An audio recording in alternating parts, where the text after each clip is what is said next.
So the day I started keeping promises to myself was the day I started to trust myself, right? And it's one thing to keep a promise to somebody else and, they'll call you out or whatever if you break it. But when it comes to keeping promises to yourself, the only person who can call you out is you,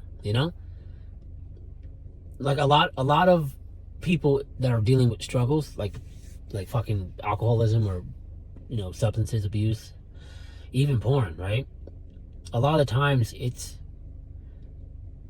they know they're not supposed to be doing it, and they'll tell themselves, oh, this is the last one, or I'll quit next week, or whatever the hell. But there's no one to call you out on it, especially with fucking porn, right? Because that's something that you do by yourself. You're not doing that shit with other people. Drinking and substances, that's a different story. But still, especially with porn, that's your little secret, right? That's the shit that you're doing when no one's around.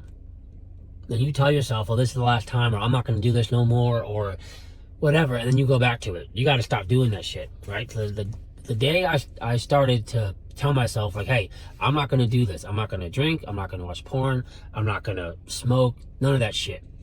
Shit started to change. And you had to stick with it, though. You can't go back on it. And I fucked up a couple times.